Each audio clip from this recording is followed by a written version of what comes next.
우주는 빅뱅으로부터 시작되었습니다. 물론 하나의 이론이지만 많은 과학자들은 정설로 받아들이고 있죠.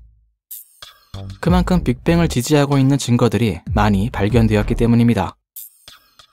아무튼 빅뱅은 그 이름만큼이나 우주에서 가장 강렬한 사건이었을 텐데요. 그렇다면 과연 빅뱅의 순간에도 커다란 소리가 있었을까요? 결론부터 말하자면 개념에 따라서 달라질 수 있습니다. 공기를 통해 전파되는 압력파만 소리로 인정한다면 없었습니다. 하지만 플라즈마를 통해 전파되는 압력파까지 포함시킨다면 있었다고 할 수 있죠.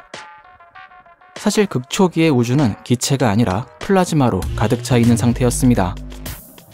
당시 빅뱅에 의해 만들어진 압력파는 플라즈마를 이루고 있는 이온과 전자를 진동시켰는데요.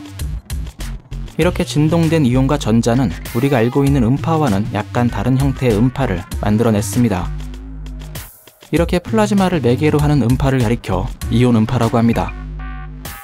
이 이온 음파를 우리가 들을 수 있는 주파수 대역으로 변환시키면 소리가 될 수 있죠. 사실 소리라는 것도 공기를 통해 전파되는 진동을 우리가 느끼고 있을 뿐입니다. 그러한 점에서 보면 이러한 이온 음파도 소리로서의 의미를 가질 수 있습니다. 특히 매질이 없는 우주에서는 그 의미가 더 높아진다고 할 수 있죠. 그리고 이때 만들어진 이온 음파는 빅뱅이 남겨놓은 흔적에 아직도 남아 있습니다. 예전에 과학자들은 우주 배경 복사라고 하는 빅뱅의 흔적에서 이온 음파를 수집했었는데요. 그리고 이 이온 음파를 우리가 들을 수 있는 소리로 변환하는데 성공했었습니다. 과연 빅뱅은 어떠한 소리를 남겨놓았을지 지금부터 들어보도록 하겠습니다.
어떻게 들으셨나요? 빅뱅이라는 이름 때문에 거대한 폭발음 같은 소리를 기대했던 분들도 계셨을 겁니다. 하지만 빅뱅의 소리는 우리가 생각했던 것보다 훨씬 더 조용한 소리였습니다. 처음에는 살짝 높은 톤으로 시작하다가 뒤로 갈수록 늘어지면서 점점 낮아지고 있었는데요. 이는 우주가 냉각되고 팽창하면서 음파의 파장도 점점 늘어나게 되었기 때문입니다.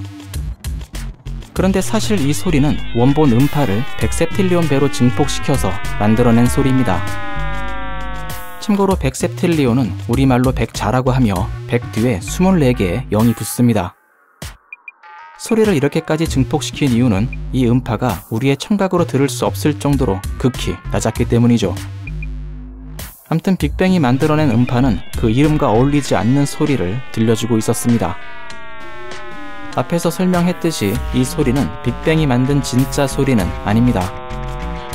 또한 시간이 많이 흘렀기 때문에 어느 정도 변질되기도 했겠죠. 하지만 오늘 여러분들이 들었던 소리는 빅뱅에 가장 근접한 소리라고 할 수는 있습니다. 그리고 어쩌면 이 소리는 유일하게 남겨진 빅뱅에 가장 근접한 소리일지도 모릅니다.